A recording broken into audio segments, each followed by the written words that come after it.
everyone, and welcome to Monday. Check it out. These are my shorts that I got. They're green and they say, I don't know what brand is this, Boned. I don't know that that's a real brand, but I tried them out today. I had to get up this morning to give Kep his gabapentin because he's going to the vet in a bit. And I got up and I was like, should I go back to bed or should I go ride my bike? And I decided I would ride my bike. When I first got on the bike, even though I had the padded bike shorts, I was like, oh, this still hurts. So I don't know if it's just leftover discomfort from 2 days ago when I first rode, or if it's going to take some getting used to no matter what, no matter how much padding's in there. But I went basically the same distance as I did the other day. Just about. I think the other day I went 9 miles and today I went 8.5, but I did it like way faster. Well, not way faster. 10 minutes faster, something like that. But the reason it was 10 whole minutes faster is because 2 days ago, I walked the last like 9 or 10 minutes. And today I didn't, but I also took a different route home. Because yeah, there's going to be an incline no matter what. But if I take a slightly longer way... Wait, why was it shorter today? This doesn't make any sense. I took a longer way home. Okay, I have no idea. I don't know what I did 2 days ago that made it have an extra half mile when I went further today. Maybe I started it sooner or something. I don't know. Anyway, yeah, today went better because I did it more quickly. I didn't have to exert as much energy on the way home because I took a different route, which was a smart idea. Mao told me about that. She's like, if you cut through this neighborhood, it takes a little longer, but the slope isn't as steep, and that was a good call. My heart rate was lower by a little bit, but like noticeably a little bit, so that's good.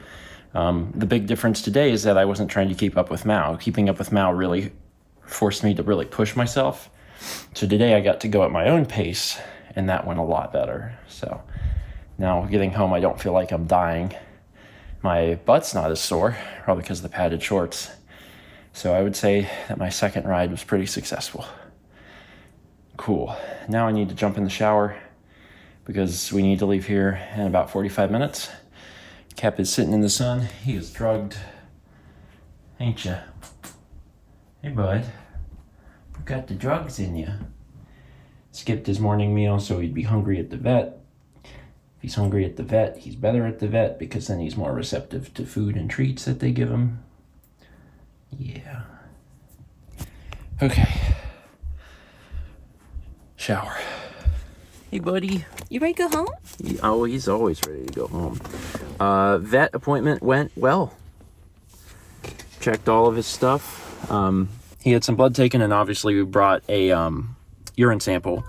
So we won't have the results of that back until tomorrow. But as far as like him, otherwise, the vet said he's basically doing as good as he could possibly be doing right now. Which is good, It's one of those things that we have to keep in mind that anything can change at any time, but the vet's real happy with his breathing rate, his heart rate, his weight. He's eating, like things are going as good as can be. One of the things about having congestive heart failure is that like statistically he's going to have another congestive heart failure event within 1 to 2 years. And like, we know that. We can't really prepare for that other than just continuing to keep him as stable as possible. But right now he is as stable as possible. And we love that. Good job today, bud. You did good. You are very ready to go home. Little guy. Hey, little guy. Are you happy to be home? Yeah, we just relaxing.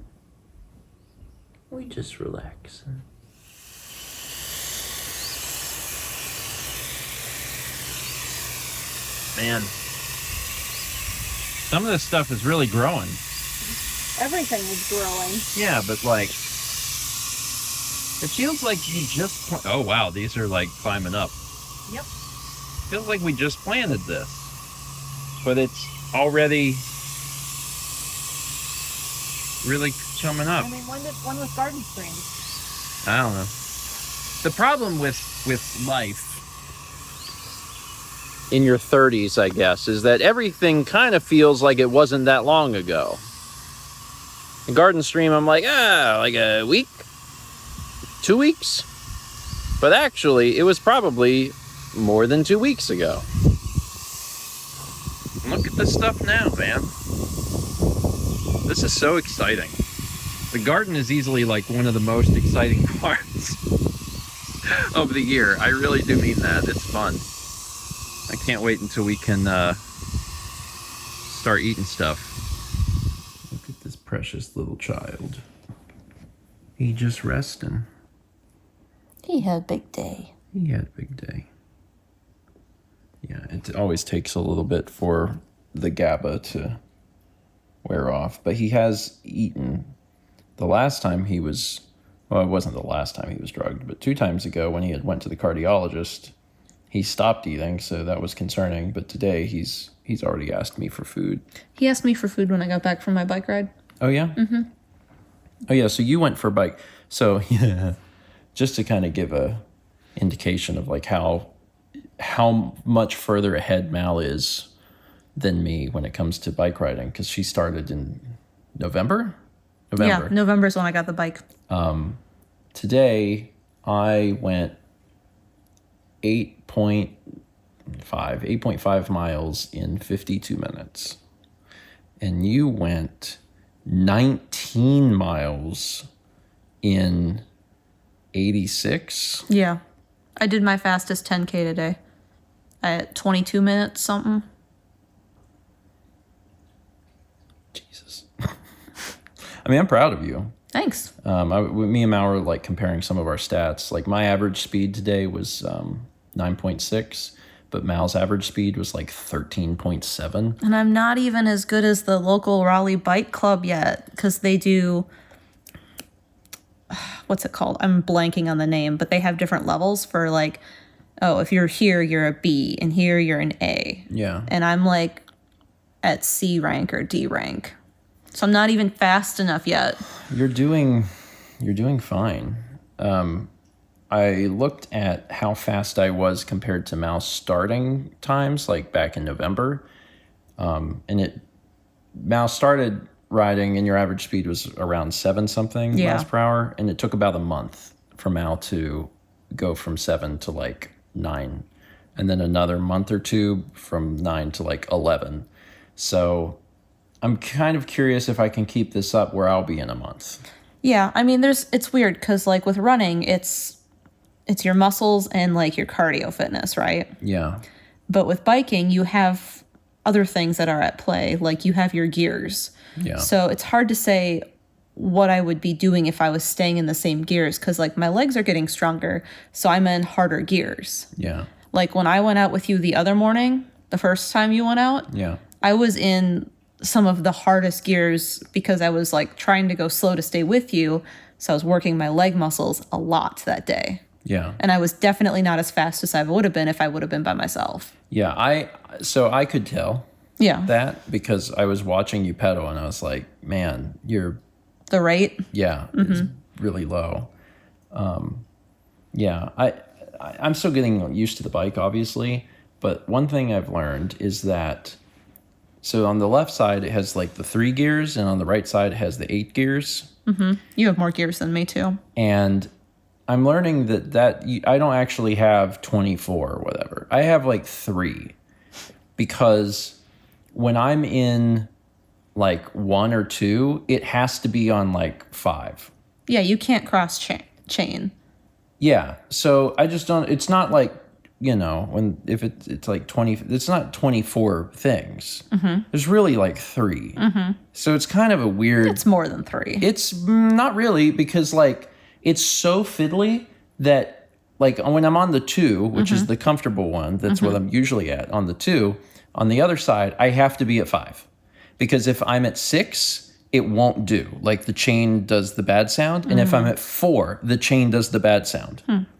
So like I have to be at 5. I've tried all the other numbers. I have 2 and my cartridge is 6. Yeah. I want to say. So mine's a little less fiddly, I think. Yeah, I don't like. It seems like a fine bike. Certainly, as a first beginner bike. But I'm like, I feel like the gears should be more accessible. Yeah, I mean, your bike is made for different things than mine is, because you have a gravel hybrid bike and I have a road bike. So like, my tires are meant for pavement. I'm also not used to this type of bike because every bike I've ever owned in my entire life, except for that cruiser that we had in Myrtle Beach, was the mountain bike. I just always owned mountain bikes. Well, this is something between a mountain bike and a road bike. Yeah. Yeah. But it's still different. Like the tires are super different. Like growing up, whenever like the tires on my bike were like big and... See, I had a mountain bike till I was in high school, and then I took my dad's vintage Schwinn from the 70s, and that was my bike in high school. I see. Carly has that now. Oh, yeah? Yeah. But I enjoyed it. I really enjoyed today. I got tired later on because I had, gotten up early and exerted myself. But for a while, like, I had a lot of energy. Like, once we got back from the vet, I almost considered going for a walk because I still had so much, like, energy. I didn't do that. I worked. But, I'm going to try and keep up with it because I've really missed exercise. Like, I haven't done it. Yeah. I felt like when you were doing it every day, when you would go for a walk, like, and I get this too, so it's not just you, but like, I haven't gone out and I'm kind of mad about it. And then I go out and then I get back and I'm all happy. Yeah. Yeah. It's been a while since I committed like super, super hard to like daily stuff. And it's bad because I have like things to do, like I have work, and I convince myself that, I need to be focused on work and not doing exercise stuff sometimes. But the truth is, if I do exercise, I tend to work better, like more efficiently. So I need to just force myself and not convince myself that like, oh, I don't have time to do it. I do have time to do it. If I make time, that time will show up in like efficiency later. I think getting out to begin with should be the first goal. Yeah. Like, I don't think you should be trying to hit any speeds or distance or pace or anything. Yeah. I think you should just get out and go for whatever time you can and however your body can do it. If I didn't have to come back today for Kepler's appointment, I would have went further. It just was not difficult to do. Like, I don't think I have a whole lot of problems with like distance, but I don't know. I'm just rambling at this point. I like the bike, and I can't wait to ride more and learn more about bike riding. Oh, see, I'm working on the other skills now. What other skills? Like leaning in turns and riding with my hands not on the handlebars and shifting my body weight when I brake if I need to stop suddenly, because my bike does not stop on a dime. Yeah. So like if I'm hitting the brakes and I hit the front brake, you'll go over the handlebars, right? Yeah. So like you hit the back one, but like if you need to stop fast. Yeah. Like if you can shift your weight behind the saddle over the back tire to keep that part of the bike down. Yeah. So like I'm working on stuff like that. I'm working on getting out of the saddle and working on like climbs and stuff like that. One thing I do need to do is, like, I don't know, lubricate the rear brake or something, because whenever I brake with my rear wheel, it squeaks like extremely loudly. And I need to find out why and make that stop. Okay, I'm done. Thank you so much for watching. Stay tuned for more bike stuff, because it's fun. It's like running, but you get to go even faster. That's what I was saying. And you get to sit while you do it. I'm not always sitting. It's part of getting out of the saddle. Why run when you can practically fly? That's what I told Chaz. I mean, anyone who owns a convertible also has things to say to you right now. Let's meet back tomorrow, shall we?